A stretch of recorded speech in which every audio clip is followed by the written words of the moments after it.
Halo semuanya, apa kabarnya hari ini?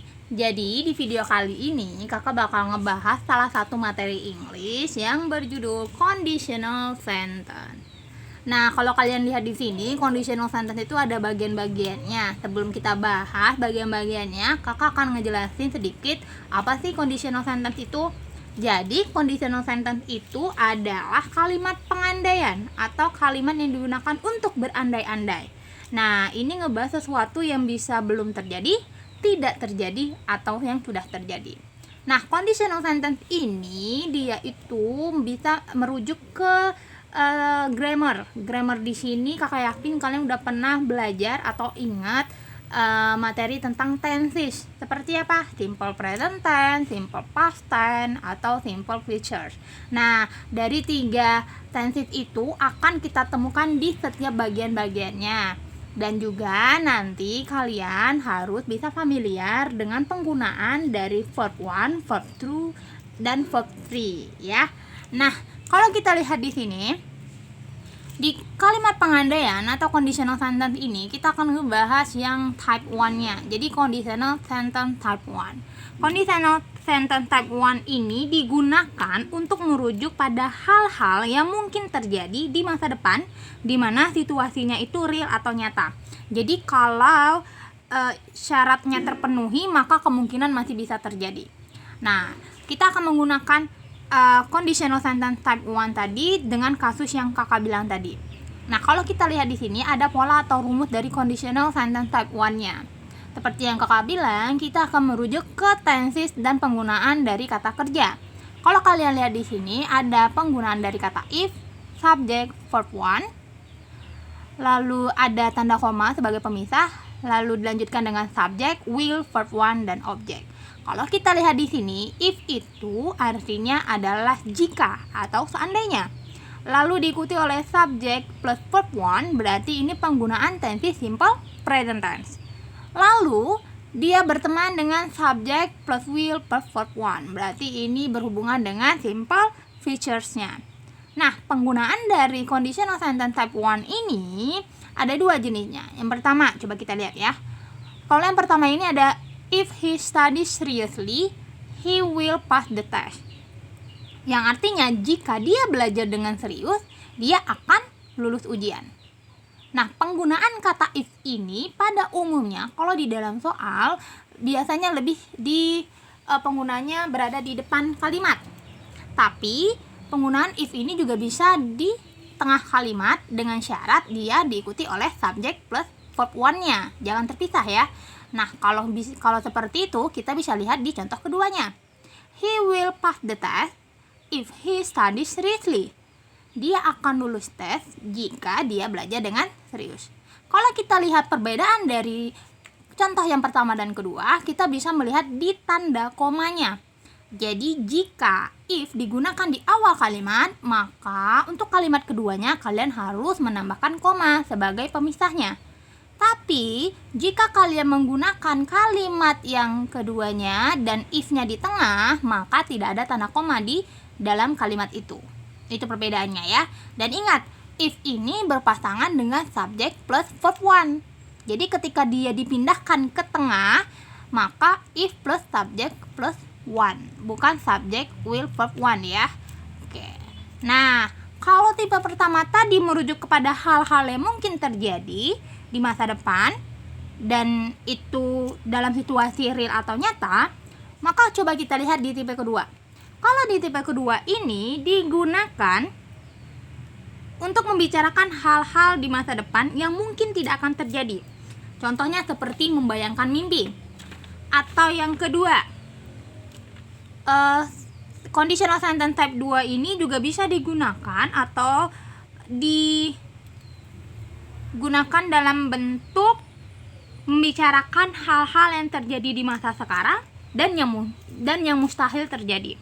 Jadi kalau kita lihat di sini hampir sama dengan pola atau rumus di type 1, cuman kita bisa lihat perbedaannya di sini. Diawali dengan if juga, lalu ada subject plus verb 2 or were, lalu ada tanda pemisah koma, lalu diikuti subject plus would plus verb 1 plus object. Jadi kalau kita lihat di sini, ini menggunakan kata kerja kedua. Berarti ini berhubungan dengan tense simple past tense. Nah, kalau udah seperti ini, berarti penggunaannya hampir sama polanya dengan tipe pertama tadi. Kalau kita lihat contoh pertama, if she gave it to me, I would share it to others. Jadi jika dia memberikan itu kepada saya akan membagikannya kepada yang lain. Bagaimana kalau dengan contoh yang kedua? I would share it to others if she gave it to me. Saya akan membagikan ke yang lain jika dia memberikan itu ke saya. Jadi maknanya sama, jadi ini bisa dibolak-balik asalkan pola dan rumusnya tetap mengikuti. Jadi kalau dia if-nya diawali di awal kalimat, maka harus ada tanda pemisah koma. Tapi di contoh kedua, jika kalian ingin meletakkan if di tengah kalimat, maka tidak ada koma dan if tetap harus diikuti oleh subjek plus verb one atau word-nya tadi, ya. Jadi dia nggak bisa if langsung ke subjek plus would plus verb one plus object, enggak. Jadi dia harus satu kesatuan, ya, karena tidak bisa dipisahkan. Nah, kalau tadi yang pertama merujuk ke hal yang mungkin terjadi, kalau yang kedua merujuk ke hal yang mungkin tidak akan terjadi, atau membicarakan hal-hal yang terjadi di masa sekarang tetapi mustahil terjadi, di type 3 ini kita ngebahas tentang yang namanya menggambarkan situasi masa lalu yang tidak terjadi dan membayangkan hasil dari situasi tersebut. Jadi sudah tidak terjadi, terus kita bayangkan hasilnya seperti apa. Jadi ini kayak mengungkapkan kebalikan dari fakta yang dihadapi. Nah, kalau kita lihat pola dan rumusnya, hampir sama seperti type 1 and type 2. Cuma nanti kita bisa lihat perbedaannya di sini dimulai dari if plus subject plus had plus verb 3, lalu ada tanda koma, subject plus would plus have plus verb 3 plus object. Kalau kita lihat di sini berarti penggunaannya ini tense simple past perfect. Karena ini membahas tentang masa lalu yang tidak terjadi dan membayangkan hasil yang bakal terjadi dari hal tersebut. Kalau kita lihat contoh yang pertamanya, di sini ada if they had arrived here, I would have told him the truth. Jadi artinya apa? Jika mereka sampai di sini, saya akan memberitahu dia tentang kebenarannya. Bagaimana dengan contoh yang kedua? I would have told him the truth if they had arrived here. Saya akan menceritakan ke dia tentang kebenarannya jika mereka sampai atau tiba di sini. Berarti penggunaannya masih sama, polanya juga masih sama, cuman yang saya kakak bilang tadi, if ini berteman dengan subjek plus had plus verb 3-nya. Jadi kalau dia if digunakan di awal kalimat, maka ada tanda pemisah koma. Tapi kalau kalian ingin menggunakan if di tengah kalimat, maka tidak ada koma di dalamnya. Ya, jadi kalau kita lihat dari materi conditional sentence ini, type 1 ini menggunakan present tense di mana ada verb 1 di dalamnya. Type 2 menggunakan verb 2 di mana ini tense simple past tense, dan type 3 menggunakan tense simple past perfect di mana ada had and verb 3-nya. Nah, kira-kira seperti apa ya soal yang muncul? Jadi soal yang muncul di dalam materi conditional. Nah, jadi kalau dari materi yang udah kakak jelaskan ini, kira-kira seperti apa sih bayangan dari soal-soal yang mungkin ditanyakan? Biasanya soal-soal yang ditanyakan bisa dalam bentuk uraian, di mana membahas tentang penggunaan type 1, 2, and 3-nya, atau juga bisa dalam bentuk pilihan ganda, dan yang biasanya yang ditanyakan adalah kata kerjanya. Kata kerja di sini bisa kata kerja yang berhubungan dengan if-nya itu sendiri atau kalimat keduanya. Oke, jadi sama nih, kalau di type 2 juga biasanya menanyakan tentang penggunaan kata kerja itunya sendiri atau penggunaan dari would plus verb 1-nya. Dan type C juga sama, dia biasanya menanyakan tentang penggunaan dari kata kerja ketiga yang berhubungan dengan if dan kata kalimat berikutnya di would, have, and verb 3-nya. Untuk contoh soalnya bakal kakak jelaskan untuk bisa melihat perbedaan dari type 1, type 2, dan type 3-nya. Oke, sekarang kita masuk ke contoh soalnya nih. Kakak di sini ada punya 3 soal yang berbeda, dimana tadi kita kan bisa lihat ya, kalau di conditional sentence itu ada 3 jenisnya dalam bentuk conditional sentence-nya itu sendiri. Dan coba kalau kita lihat di soal yang pertama, di sini dia menanyakan tentang if you put a wet towel directly under the sun, it bla bla bla momentarily. Di sini ada option A will dry, option B will dry, option C dry, option D dried. Nah, kalau kita lihat di sini, bagaimana caranya kita menentukan kalau ini adalah soal conditional sentence type 1, 2, or 3-nya. Nah, kita harus lihat dulu nih, di depannya udah ada penggunaan dari kata if. Berarti ini termasuk soal conditional sentence. Tadi kita ingat ya, kalau udah ada if biasanya ada subject. Setelah subject kita menggunakan kata kerja.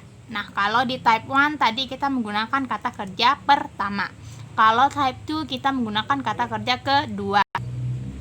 Kalau type 3 dia menggunakan kata kerja ketiga. Jadi kalau untuk cara cepetnya kalian ingat aja, type 1 kata kerja pertama, type 2 kata kerja kedua, type 3 kata kerja ketiga. Nah, kalau kita lihat di sini setelah if ada subject, udah pasti ada kata kerja dong. Karena if di sini terus ada tanda pemisah koma, berarti ini kita menggunakan subject plus apa gitu kan. Nah, karena tadi ada type 1, type 2 dan type 3, kita lihat nih, subject setelah you itu ada kata kerja put atau wet towel directly. Nah, kalian fokusnya ke sini aja dulu, nggak usah sampai ke belakangnya kalau memang nggak tahu artinya apa. Jadi kalau kita lihat setelah subject, ini merupakan kata kerja pertama. Kalau kata kerja pertama berarti simple present tense. Kalau simple present tense berarti ini termasuk jenis dalam bentuk type 1. Kalau dia udah type 1, berarti kalimat setelahnya, kalimat kedua setelah tanda pemisah ini, kita harus menggunakan will. Nah, kebetulan option A dan B itu diawali dengan penggunaan will-nya, cuman berbeda di kata kerjanya. Nah, kira-kira kalau verb 1 itu ada di kalimat awalnya, maka will akan diikuti oleh kata kerja ke satu juga atau verb 1 juga. Berarti jawaban yang tepat adalah yang option A, will dry. Oke ya, paham ya sampai di sini ya. Oke, kita lanjut nih ke contoh soal yang kedua. Di sini ada soal di mana you bla bla bla the job if you were not led to the interview. Nah, kalau kita lihat di sini berbeda nih dengan soal yang pertama. Kalau soal pertama tuh diawali dengan if, kita udah langsung tahu nih kalau ini soalnya conditional sentence. Tapi kalau yang kedua gimana caranya biar kita tahu kalau itu adalah soal conditional sentence? Kan tadi kakak udah ngejelasin dua contoh dalam satu jenis conditional sentence itu sendiri, bisa if-nya di awal atau if-nya berada di tengah kalimat. Nah, di soal nomor 2 ini kebetulan if-nya berada di tengah kalimat. Kalau untuk menentukan jawabannya gimana dari option A, B, C, D-nya, kalian bisa lihat dulu nih pasangan dari penggunaan if-nya itu sendiri. Kalau kita lihat di sini ada if plus subject you, terus juga ada were not led. Nah, were ini masih ingat nggak? Kira-kira ini berada di type keberapa? Nah, were ini bisa digunakan ketika berada di type yang kedua. Oke, kalau di type kedua tadi kita menggunakan kata kerja kedua dan juga ada kata word-nya juga. Word ini kapan sih digunakan? Word ini berpasangan dengan yang namanya adjective, kata sifat.